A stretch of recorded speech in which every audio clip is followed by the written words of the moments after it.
सभी का स्वागत है आज की इस स्पेशल क्लास में। यूपी ट्रिपल एससी पेट का जो पेपर होने वाला है, आप सभी को पता होगा कि 6 और 7 सितंबर को पेपर है। तो उससे पहले हम आपको मैराथन क्लासेस की श्रृंखला प्रोवाइड करें। इससे पहले हमने एक जीके जीएस की मैराथन क्लास प्रोवाइड कर थी। आज की यह हमारी स्पेशल जो क्लास होने वाली है वो होने वाली है हिंदी का संपूर्ण मैराथन। परीक्षा के लिए यह क्लास आपकी ब्रह्मास्त्र होने वाली है। जितने भी लोग पहली बार आए उनसे हाथ जोड़ के निवेदन करेंगे कि इस क्लास को जरूर देखिएगा पूरा, ठीक है, क्योंकि यह क्लास रैपिड फायर पर आधारित होगी। फटाफट प्रश्नों की श्रृंखला को प्रोवाइड करेंगे यहाँ पर, और पूरा सिलेबस भी कवर किया जाएगा। यहाँ पर सिलेबस यहाँ पर दिया गया है, हमने आपको दे दिया, लेकिन फिर भी अगर आपको संपूर्ण हिंदी के सिलेबस देखना है कि आपके पेट में क्या पूछा जाएगा, तो ये रहा आपका पेट का सिलेबस। पेट में हिंदी 5 नंबर का पूछा जाएगा और ये रहे आपके सिलेबस। संधि, विलोम शब्द, पर्यायवाची वाक्यांशों के लिए एक शब्द, लिंग और कई सारे टॉपिक हैं जो आज इस क्लास में हम डिस्कस करने वाले हैं। तो चलिए क्लास को स्टार्ट कर देते हैं। और पहला यह क्लास जो होगा हिंदी के संपूर्ण सिलेबस की मैराथन होगी, तो जुड़े रहिएगा अंतिम समय से। और टॉपिक वाइज हम आपको प्रैक्टिस सेट इसी क्लास में करा रहे हैं। पहला टॉपिक होगा हमारा आज का टॉपिक जो है वो है विलोम शब्दों से बनने वाले प्रश्न। टॉपिक और सिलेबस आप मिलाते हुए चलिएगा, ठीक है। रैपिड फायर तरीके से क्लास देखेंगे। पहला प्रश्न देखिए क्या कह रहा है हमारा आज का। पहला प्रश्न कह रहा है अनुरक्त का विलोम शब्द है। क्या है अनुरक्त का विलोम, यही आपसे पूछा जा रहा है। ए ऑप्शन रक्त है, बी ऑप्शन विरक्त है, सी ऑप्शन निरोध है और डी ऑप्शन इनमें से कोई नहीं। तो चलिए बताइए जल्दी से अनुरक्त का विलोम कौन सा होगा। चलिए, तो ए ऑप्शन की बात कर रहे हैं जितने लोग, क्या सही है? बिल्कुल है। अनुरक्त का जो विलोम होता है वो होता है विरक्त। और कुछ विलोम शब्दों को जान लीजिए, जैसे सृष्टि का विलोम पूछे तो प्रलय होता है, सरल का विलोम पूछे तो कुटिल होगा, सृजन का जो है विलोम पूछे तो वो विनाश होता है। इस प्रकार के स्वजाति और विजाति, ये सारे के सारे जो शब्द हमने आपको बताए ये बहुत ही इंपॉर्टेंट है और कई परीक्षाओं में पूछे गए हैं। समास का विलोम पूछे तो क्या होगा? व्यास होगा। सजल का पूछे निर्जल होगा। साहसी का पूछे भीरू होगा। आश्चर्य का पूछे तो पृथक्करण होगा। तो आप याद करिएगा, हमारे प्रश्न के बाद कुछ न कुछ विलोम शब्दों को जरूर बताएंगे। इस प्रश्न का उत्तर जो होगा बी ऑप्शन सही हो जाएगा। आगे बढ़ेंगे, अगला प्रश्न देखेंगे। अगला प्रश्न में पूछा जा रहा है विपरीत अर्थ का बोध कराने वाले शब्द को क्या कहते हैं। यह प्रश्न थोड़ा सा लॉजिक अगर आप यूज करेंगे तो आप उत्तर आसानी से दे देंगे, क्योंकि यहाँ पर एकदम सिंपल प्रश्न है। चलिए बताइए विपरीत अर्थ का बोध कराने वाले शब्द को क्या कहते हैं। ए ऑप्शन का रहा है पर्यायवाची शब्द, बी ऑप्शन का रहा है विलोम शब्द, सी ऑप्शन का रहा है समानार्थक शब्द और डी ऑप्शन का रहा है एकार्थक शब्द। बताइए। तो इसमें कुछ बताने वाली तो बात है नहीं, आप सब जानते होंगे क्या कि यह विपरीत अर्थ जो बोध कराएगा वही तो होता है ना हमारा विलोम शब्द। इसलिए हमारा इसमें जो है बी ऑप्शन सही हो जाएगा। विपरीत अर्थ का बोध कराने वाले शब्दों को ही तो विलोम शब्द कहेंगे, तो आपका उत्तर जो निकलेगा वो निकल जाएगा बी ऑप्शन सही हो जाएगा। चलें आगे। चलिए, अगर आप पहली बार हमारे चैनल पर आएँ तो हमारे पिछले क्लासेज को ज़रूर देखिए, क्योंकि यहाँ पर आपको सभी कंपटीशन एग्जाम की तैयारी कराई जा रही। आप चाहे जिस भी कंपटीशन एग्जाम की तैयारी कर रहे हो, पेट अब आखिरी समय है आपके लिए। अगर आप 70 से 80 प्लस स्कोर नहीं कर पाएँ तो आप समझ लीजिए लेखपाल जैसी वैकेंसी में आप नहीं बैठ पाएंगे, हम पहले बता दे रहे हैं, ठीक है। चलिए फिलहाल आगे बढ़ेंगे। अगला प्रश्न देखेंगे, कह रहा है लाघव का विलोम शब्द है। बताइए कौन सा विलोम शब्द है लाघव का। ए ऑप्शन विस्तार है, बी ऑप्शन संक्षेप है, सी ऑप्शन लंबा है और डी ऑप्शन जो है इनमें से कोई नहीं। बताइए जल्दी से कौन सा उत्तर सही होने वाला है। चलिए, गले में कुछ दिक्कत होने के कारण भी हम आपको क्लास प्रोवाइड करें, तो आपका भी दायित्व बनता है कि आप एक बार इस क्लास को अपने ग्रुप में जरूर शेयर करें, स्टडी ग्रुप जो हो, ठीक है। तो चलिए लाघव का विलोम आपसे पूछा जा रहा है, तो इस सबसे पहले लाघव का विलोम जो होगा आप जान लीजिए वो हो जाएगा विस्तार। यहाँ पर लाघव का विलोम जो निकलेगा वो हो जाएगा विस्तार। ए ऑप्शन सही हो जाएगा। अब कुछ प्रश्नों को और सुन लीजिए, जैसे आपसे पूछे संपदा का विलोम क्या होगा तो विपदा होगा, ठीक है। सुयस का विलोम क्या होगा तो अपयश होगा। और सहायक का विलोम जो होगा वो होगा प्रधान। श्याम का विलोम अगर आपसे पूछे तो गौर हो जाएगा। श्वेत का विलोम पूछे तो घनश्याम हो जाएगा। तो इस प्रकार के कई सारे विलोम शब्दों को आपको याद करना पड़ेगा। इसमें कुछ ट्रिक नहीं होगा, आपको पढ़ना पड़ेगा, तभी आप विलोम शब्द जो हैं इसके प्रश्नों को हल कर सकते हैं। ठीक है, चले फिलहाल अगला प्रश्न देखेंगे क्या कह रहा है। नैसर्गिक का विलोम है। नैसर्गिक का विलोम क्या है यह आप बताइए। ए ऑप्शन कर रहा है सात्विक, बी ऑप्शन कर रहा है कल्पित, सी ऑप्शन कर रहा है कृत्रिम और डी ऑप्शन कर रहा है जटिल। चलें, नैसर्गिक आप जानते हैं कि नहीं जानते तो जल्दी से बता दीजिए नैसर्गिक का विलोम क्या होगा। तो नैसर्गिक का विलोम जो होता है वो होता है कृत्रिम। ठीक है, यहाँ पर कृत्रिम हो जाएगा नैसर्गिक का विलोम। सी ऑप्शन यहाँ पर हमारा सही हो जाएगा। ठीक, अगर आप कुछ और प्रश्नों को सुन लीजिए। आपसे पूछे हतोत्साह का विलोम क्या होगा तो सहोत्साह हो जाएगा। क्षुब्ध का विलोम पूछे तो प्रशांत हो जाएगा। क्षणिक का विलोम पूछे तो शाश्वत हो जाएगा। ऋजु का अगर विलोम पूछे तो वक्र हो जाएगा। ठीक है, तो ऋजु यह शब्द आपके पेपर में आ सकता है। ठीक है, ऋजु का अगर विलोम पूछे तो क्या हो जाएगा, ऋजु का विलोम होगा वक्र। यह कई परीक्षाओं में पूछा गया प्रश्न है, इसलिए मैंने इसे लिख दिया। आप लोग नोट कर लीजिएगा, याद कर लीजिएगा। ऋजु का जो विलोम होगा वो हो जाएगा वक्र। और इस प्रश्न का जो उत्तर निकलेगा कृत्रिम, और सही ऑप्शन हमारा सी सही हो जाएगा। ठीक है, चलिए आगे बढ़ते हैं। अगला प्रश्न देखेंगे हमारा क्या कर रहा है। तो टॉपिक वाइज हम चलेंगे। अभी पहला टॉपिक जो हमारा निकला है वह निकला है विलोम शब्द का, दूसरा टॉपिक पर्यायवाची का, तीसरा टॉपिक निकलेगा वाक्यांशों के लिए एक वाक्य। तो इस प्रकार की आज की क्लास में हम टॉपिक वाइज आपको प्रैक्टिस सेट प्रोवाइड करेंगे, क्योंकि हमें यहाँ पर पूरा सिलेबस एक बार कवर कर देना है। ठीक है, तो चलिए फिलहाल प्रश्न पर आएंगे। प्रश्न क्या कह रहा है हमारा, निश्चित शब्द का विलोम है। निश्चित शब्द का विलोम आप लोग बताइए कौन सा होगा। ए ऑप्शन कह रहा है विहित होगा, बी ऑप्शन कह रहा है संदिग्ध होगा, सी ऑप्शन कह रहा है अनुपयोगी होगा और डी ऑप्शन कह रहा है प्रतिबंध होगा। तो जल्दी से बता दीजिए कौन सा हमारा उत्तर निश्चित शब्द के लिए सही हो जाएगा। चलिए कमेंट करते रहिए आप लोग, तब तक हम कुछ और विलोम शब्दों को आपके सामने रख देते हैं। आप लोग याद कर लीजिएगा, क्योंकि ये प्रश्न अगर आपसे पूछे खास का विलोम क्या होगा। खास का विलोम तो आम हो जाएगा। गत का विलोम आगत करिए और गरिमा का विलोम आपसे पूछा जाए तो लाघिमा कर लीजिएगा। ठीक है, निषिद्ध का विलोम पूछे तो निषिद्ध का जो विलोम है वो हो जाएगा विहित। हमारा ए ऑप्शन यहाँ पर सही हो जाएगा। ठीक है, समझ गए आप लोग।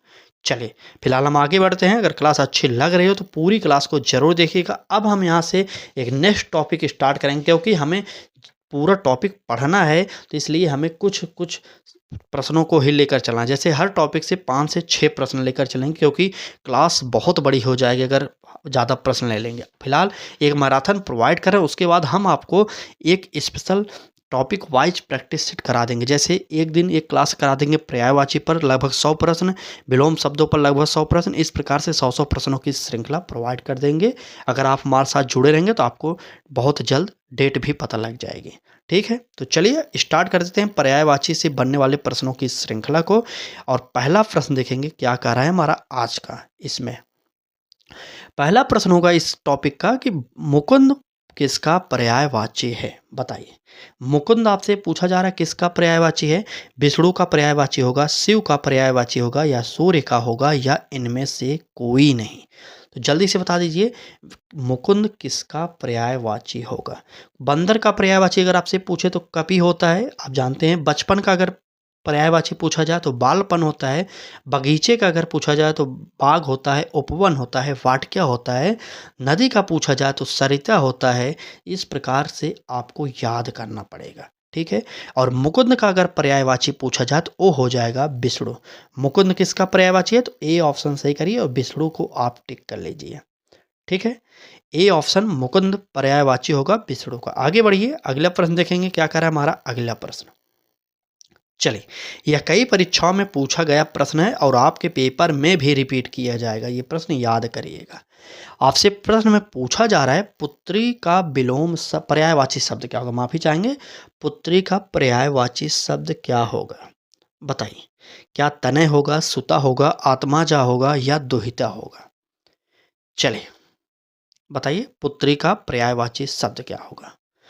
उससे पहले आप उत्तर देते रहेंगे, तब तक हम आपको कुछ और शब्दों को बता दे रहे हैं। अमृत का पर्यायवाची पूछा जाए अगर अमेय हो जाएगा, सुधा हो जाएगा, अग्नि का पूछा जाए तो आग हो जाएगा। अगर आपसे अतिथि पूछा जाए, अतिथि का पर्यायवाची तो पाहुन हो जाएगा, मेहमान हो जाएगा, आगंतुक हो जाएगा। तो इस प्रकार से अध्यापक पूछा जाए तो व्याख्याता, गुरु, आचार्य, शिक्षक, ये सारे के सारे शब्दों को आपको पढ़ना चाहिए। अभी आपके पास समय है, जल्दी से पढ़ लीजिए। फिलहाल हम अपने प्रश्न पर आते हैं। पुत्री का पर्यायवाची शब्द आपसे पूछा जा रहा है तो यह हो जाएगा तनय। यहाँ पर ए ऑप्शन आप लोग सही करिएगा, ठीक है। पुत्री का पर्यायवाची अगर आपसे पूछा जा रहा है तो ए ऑप्शन आप लोग सही कर लीजिए। चलिए आगे बढ़ते हैं, अगला प्रश्न देखेंगे। क्लास बड़ी होगी लेकिन आप लोग देखिएगा ज़रूर, क्योंकि यहाँ से प्रश्न सेम टू सेम आपके पेपर में छप सकते हैं। क्योंकि यहाँ से हमने सारे के सारे प्रश्नों को वही उठाया है जो आपके पेपर में आएंगे, ठीक है। चले आगे, बताइए। चलिए फिलहाल देखते हैं क्या कह रहा है हमारा प्रश्न। कह रहा है कि निम्नलिखित में से कौन सा शब्द कमल का पर्यायवाची शब्द नहीं है। मतलब 3 ऑप्शन सही हैं जो कमल के पर्यायवाची हैं और एक ऑप्शन ऐसा है जो कमल का पर्यायवाची नहीं है, वही आपको बताना होगा। देखते हैं क्या सही उत्तर आप लोग देते हैं। ए ऑप्शन कह रहा है सरोज, बी ऑप्शन कह रहा है अरविंद, अगर सी ऑप्शन पूछे तो ये कह रहा है सलील और डी ऑप्शन कह रहा है पंकज। बताइए कौन सा हमारा उत्तर सही होगा। चलिए बताइए जल्दी। तो सरोज जो होता है, ए ऑप्शन देखिए, सरोज जो होता है ये कमल का पर्यायवाची होता है, तो ये हमारा सही ना होकर गलत हो जाएगा, क्योंकि हमें यहाँ पर रॉन्ग आंसर चुनना है। अरविंद की बात करें तो अरविंद भी पर्यायवाची शब्द कमल का होता है, इसलिए हमें यह भी काटना पड़ेगा। अगर बात करें सलिल की तो यही हमारा ऑप्शन सी जो है यह कमल का पर्यायवाची नहीं होता, इसलिए जो हमारा उत्तर निकलेगा इस प्रश्न का वो हो जाएगा सी ऑप्शन सलिल, ठीक है। और पंकज भी जो है कमल का पर्यायवाची शब्द ही होता है। आगे बढ़ते हैं और अगला प्रश्न देखेंगे क्या कह रहा है हमारा अगला प्रश्न। चलिए कह रहा है जो शब्द धन का पर्यायवाची नहीं है उसे चुनिए। अब धन का पर्यायवाची आप सब तो जानते ही होंगे, फिलहाल बताइए, कमेंट करिए, तब तक हम कुछ और शब्दों को देखिए। धन का पर्यायवाची कई होता है, ठीक है, कई सारे होते हैं, लेकिन सुन लीजिए। धन का पर्यायवाची पूछा जाए तो द्रव्य भी होता है, दौलत भी होता है, पैसा भी होता है, माल भी होता है और संपदा भी होता है और वित्त भी होता है। तो यहाँ पर जो हमारा ऑप्शन के अकॉर्डिंग दिया गया है कौन सा है, तो हमने क्या क्या बताया, बताइए। यहाँ पर रॉन्ग आंसर चुनना था हमें। सबसे पहले देखिए यहाँ पर हमें नहीं है जो वही चुनना, मतलब 3 शब्द ऐसे हैं जो धन का पर्यायवाची हैं और एक शब्द ऐसा है जो नहीं है, वही हमें चुनना है। तो हमने धन का क्या क्या बताया, सुनिए, मिलाइए आप लोग। द्रव्य होता है धन का पर्यायवाची, दौलत होता है, पैसा होता है, माल होता है, संपदा होता है और वित्त होता है। तो इसका उत्तर क्या होगा अब आप कमेंट कर दीजिए। चलिए चलिए चलिए, ठीक, मैंने बता दिया ना, द्रव्य होता है, द्रव नहीं होता, द्रव्य होता है। तो यहाँ पर हमारा द्रव जो है ये ऑप्शन हमारा गलत हो जाएगा, इसलिए हमारा इस प्रश्न का उत्तर यही बी ऑप्शन सही हो जाएगा। समझ गए प्रश्न को आराम से, बताइए। बिल्कुल सही, यही द्रव सही होगा, ठीक है। चलिए आगे बढ़ते हैं, अगला प्रश्न देखेंगे। अब हमारा यहाँ से अगला टॉपिक स्टार्ट हो रहा है। सबसे पहले एक बार 5 सेकंड का टाइम लीजिए और कमेंट करके ज़रूर बता दीजिए कि यह क्लास आपको कैसी लग रही है। क्या इस प्रकार से आपको हर सब्जेक्ट की मैराथन प्रोवाइड की जाए, पूरा सिलेबस को कवर करके प्रोवाइड किया जाए, कि टॉपिक वाइज एक एक टॉपिक को डेली कराया जाए, आप लोग बताइएगा ज़रूर, ठीक है। अब फिलहाल हम इस क्लास को आगे बढ़ाएंगे और यहाँ से स्टार्ट होगा एक हमारा नया टॉपिक, वाक्यांशों के लिए एक शब्द। इस टॉपिक से बनने वाले महत्वपूर्ण प्रश्नों की श्रृंखला को अब हम आपके सामने रखने चल रहे हैं। चलिए बताइए पहला प्रश्न क्या होगा, बताइए। जो वाणी द्वारा व्यक्त न किया जा सके उसे क्या कहते हैं, यही आपसे पूछा जा रहा है। ए ऑप्शन का है आत्म साक्षात्कार, बी ऑप्शन का है स्व अनुभूति और सी ऑप्शन का है अनिर्वाचनीय और डी ऑप्शन का है इनमें से कोई नहीं। बताइए। चलिए, तो जो वाणी द्वारा व्यक्त न किया जा सके उसे क्या कहते हैं, अनिर्वाचनीय कहते हैं। यहाँ पर सी ऑप्शन हमारा सही हो जाएगा। सी ऑप्शन सही करिए आप लोग, क्योंकि ये प्रश्न आपके कई परीक्षाओं में पूछे गए हैं, ठीक है। और एक प्रश्न और पूछा जाता है जो पहले कभी ना हुआ हो उसे क्या कहते हैं? तो आप लोग याद करिएगा, उसे अभूतपूर्व कहते हैं, ठीक है? और एक प्रश्न और याद करिए, जिसको गोद में स्थान मिला हो उसे क्या कहते हैं? तो अंकस्थ कहते हैं, ठीक है? चलिए, बिल्कुल सही। जो बीत चुका है उसे क्या कहते हैं एक शब्द में? तो अतीत कहते हैं। और जिसकी सीमा ना हो उसे क्या कहते हैं? असीम कहते हैं। आप लोग यह भी जानते रहिएगा। आगे बढ़िए, अगला प्रश्न देखेंगे क्या कहते हैं। चलिए, अगले प्रश्न में कह रहा है कि निरामिष किसे कहते हैं? अब आप लोग बताइए निरामिष किसे कहते हैं? ए ऑप्शन कह रहा है मांस रहित भोजन, बी ऑप्शन कह रहा है मोक्ष का इच्छुक, सी ऑप्शन कह रहा है रात्रि में विचरण करने वाला, और डी ऑप्शन कह रहा है इनमें से कोई नहीं। आप लोग कमेंट करिए कि निरामिष किसे कहते हैं। चलिए, तब तक आप लोग उत्तर दीजिए, तब तक कुछ और शब्दों को सुन लीजिए। अगर आपसे पूछा जाए जो कहा ना गया हो उसे क्या कहते हैं? तो अकथित कहते हैं। और जो दिखाई ना देता हो उसे क्या कहेंगे? तो अदृश्य कहेंगे। जिसे पढ़ा ना जा सके उसे क्या कहेंगे? अपठनीय कहेंगे। जो पढ़ा ना गया हो उसे क्या कहेंगे? अपठित कहेंगे। तो इतने शब्दों को आप याद करिए, क्योंकि यहाँ से भी प्रश्न बनेंगे। हिंदी के ज़्यादातर जो टॉपिक आपके सिलेबस में दिए गए हैं, जैसे पर्यायवाची, विलोम शब्द, अ, वाक्यांशों के लिए एक शब्द और लोकोक्ति एवं मुहावरे, ये सब आपको अधिक से अधिक पढ़ना पड़ेगा, क्योंकि जितने शब्दों को आप जानेंगे तभी आप उत्तर दे सकते हैं। इसमें कुछ लॉजिक नहीं यूज होता, संधि समास हो गए, इसमें तो मान लीजिए ट्रिक यूज होगा, लेकिन ये जो टॉपिक हमने आपको बताई इसमें आपका कोई ट्रिक यूज नहीं होगा, ठीक है? तो इस प्रश्न के उत्तर की अगर हम बात करेंगे तो यहाँ पर जो मांस रहित भोजन होता है उसे ही निरामिष कहा जाता है। ए ऑप्शन आप लोग सही कर लीजिए, ठीक है? ए ऑप्शन सही कर लिए, आगे चलते हैं। चलिए, अगला प्रश्न कह रहा है आँख एक नहीं कजरौटा 10-10 लोकोक्ति का क्या अर्थ है? मतलब जानते हैं, आँख एक भी नहीं और कजरौटा 10-10। कजरौटा वो काजल जो लगाया जाता है जिसमें रखा जाता है, उस बर्तन को कह लीजिए, उसे ही कजरौटा कहा जाता है, ठीक है?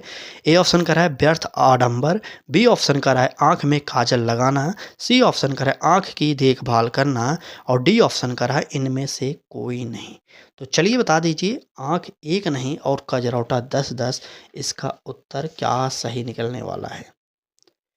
चलिए, बिल्कुल सही। आप जो उत्तर दे रहे हैं वो तो बिल्कुल सही है। हम आपके उत्तर से सहमत हैं, क्योंकि आप लोगों ने कहा कि व्यर्थ का आडंबर, बिल्कुल सही। यह हमारा ए ऑप्शन सही हो जाएगा, ठीक है? व्यर्थ का आडंबर, व्यर्थ का झूठा दिखाई दिया जाने वाला, ये सब होता है, ठीक है? और यहाँ पर कुछ और शब्दों को सुन लीजिए। जैसे आपसे प्रश्न पूछा जा सकता है, जिसके बिना काम ना चल सके उसे क्या कहेंगे? तो उसको अनिवार्य कहते हैं। और जो घटित ना हुआ हो उसे क्या कहेंगे? अघटित कहेंगे। जो न जाना गया हो उसे क्या कहेंगे? अनवगत, अनअवगत, ठीक है? इस प्रश्न का उत्तर आप लोग ए ऑप्शन सही करिए, आगे बढ़िए। चलिए, अगर आप इस प्रकार की डेली क्लासेस चाहते हैं तो आप भी हमारे साथ जुड़िए आज ही, और डेली सुबह 10 बजे यूपी ट्रिपल एस सी पेट की क्लास हमारे चैनल पर आपको प्रोवाइड की जाती है। आप लाइव ना देख सके तो चाहे जब आपके पास समय हो तब देखिए, लेकिन अब आखिरी के जो भी, आज कितने तारीख है आप खुद जोड़ लीजिए, और आने वाली परीक्षा की जो डेट है वो है 6 से 7 सितंबर। तो अगले महीने में 6-7 सितंबर को आपका पेपर होगा। तो अब आपके पास समय नहीं है, तो आपको जितने भी समय मिले अधिक से अधिक क्लासेज को देख लीजिए, ठीक है? चलिए, फिलहाल चलेंगे, इस प्रश्न की बात करेंगे। कह रहा है कि कृतज्ञ किसका संक्षिप्तीकरण है? बताइए, कृतज्ञ किसका संक्षिप्तीकरण होगा? ए ऑप्शन कह रहा है उपकार करने वाला, बी ऑप्शन कह रहा है उपकार कराने वाला, और सी ऑप्शन कह रहा है किए गए उपकार को ना मानने वाला, और डी ऑप्शन कह रहा है किए हुए उपकार को मानने वाला। तो बताइए कृतज्ञ किसका संक्षिप्तीकरण होगा? चलिए, बिल्कुल सही। आपका जो उत्तर निकलेगा वो हो जाएगा किए हुए उपकार को मानने वाला। यहाँ पर डी ऑप्शन हमारा सही हो जाएगा, ठीक है? डी ऑप्शन यहाँ पर सही करेंगे और आगे बढ़ेंगे, क्योंकि अब और तेज़ी से क्लास को स्टार्ट करके ख़त्म कर देना, क्योंकि क्लास ज़्यादा बड़ी ना होने पाए, ठीक है? अगला प्रश्न देखिए, कह रहा है कि जिसका जन्म पहले हुआ हो इसके लिए एक शब्द हो, क्या होगा? सबसे उपयुक्त है वही आपको चुनना होगा। बताइए। ए ऑप्शन कह रहा है अनुज, बी ऑप्शन कह रहा है द्विज, सी ऑप्शन कह रहा है अग्रज, और डी ऑप्शन कह रहा है सर्वज्ञ। बताइए, जिसका जन्म पहले ना हुआ हो उसे क्या कहते हैं? पहले हुआ हो, अच्छा माफ़ी चाहेंगे, यहाँ पर गलती हो गई, पहले हुआ हो पूछा जा रहा है, ठीक है? जिसका जन्म पहले हुआ हो, उसे क्या कहेंगे एक शब्द में, यही आपसे पूछा जा रहा है। चलिए बता दीजिए। कुछ और प्रश्नों को तब तक सुन लीजिए, आप उत्तर देते रहिए। आपसे पूछा जा सकता है वाचाल किसे कहते हैं? वाचाल किसे कहते हैं अगर पूछा जाए तो जो बहुत बोलता है उसे वाचाल कहते हैं। एक प्रश्न और सुन लीजिए, इंद्रियों को जो जीतने वाले को क्या कहते हैं एक शब्द में? तो उसे कहते हैं जितेंद्रिय, ठीक है? और नगर में रहने वाला को क्या कहते हैं एक शब्द में? नागर कहते हैं। और इस प्रश्न का उत्तर की हम बात करेंगे अपने प्रश्न पर, इसका उत्तर जो निकलेगा वो हो जाएगा अग्रज। अग्रज यहाँ पर सी ऑप्शन सही हो जाएगा, ठीक है? सी ऑप्शन सही हो जाएगा। चलिए आगे बढ़ते हैं, अगला प्रश्न देखेंगे क्या कह रहा है हमारा। अब यहाँ से हमारा नेक्स्ट टॉपिक स्टार्ट हो रहा है। इससे पहले हमने देखिए 3 टॉपिक पढ़ लिया है। पहला टॉपिक था हमारा विलोम शब्दों से बनने वाला प्रश्न, दूसरा टॉपिक था पर्यायवाची और तीसरा टॉपिक था हमारा वाक्यांशों के लिए एक शब्द।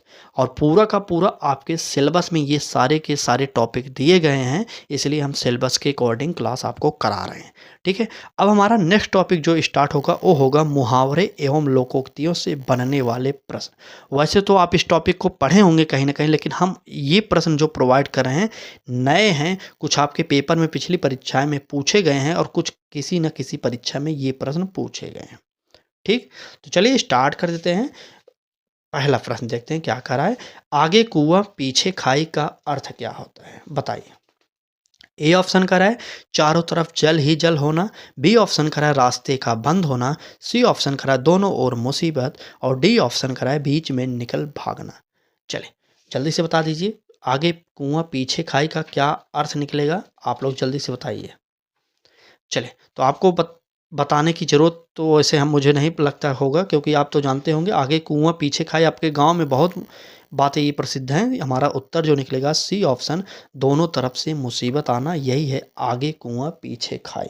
मतलब आगे भी जाएंगे तो कुएं में गिरेंगे, पीछे आएंगे तो खाई में गिरेंगे। अब आपको क्या करना है, दोनों तरफ से मुसीबत आ गई है, ठीक है? चलिए अब यहाँ से अगला प्रश्न देखेंगे, कह रहा है चोर की दाढ़ी में तिनका मुहावरे का सही अर्थ है। आप लोग गांव में तो कहावतें बहुत कहते होंगे, गांव हो शहर हो सभी लोग कहावतें तो बहुत कहते हैं कि चोर की दाढ़ी में तिनका। अब आपको इसका अर्थ बताना होगा। ए ऑप्शन कह रहा है अपराधी का अपनी दाढ़ी को खुजलाना, बी ऑप्शन कह रहा है अपराधी का शंकाग्रस्त रहना, सी ऑप्शन कह रहा है अपराधी का पहचान हो जाना, और डी ऑप्शन कह रहा है अपराधी का अपनी पहचान छुपाना। बताइए कौन सा उत्तर होगा? बिल्कुल सही, चोर की दाढ़ी में तिनका की बात किया जा रहा है, तो यहाँ पर जो उत्तर निकलेगा अपराधी का शंकाग्रस्त होना। मतलब चोर की दाढ़ी में तिनका, जो अपराधी रहता है उसके अंदर कुछ डर रहता है, उसके चेहरे पर कुछ शिकंज जरूर आती है जिससे वह पकड़ा जाता है। इसलिए हमारा उत्तर बी ऑप्शन अपराधी का शंकाग्रस्त रहना, यही हमारा सही हो जाएगा। चलें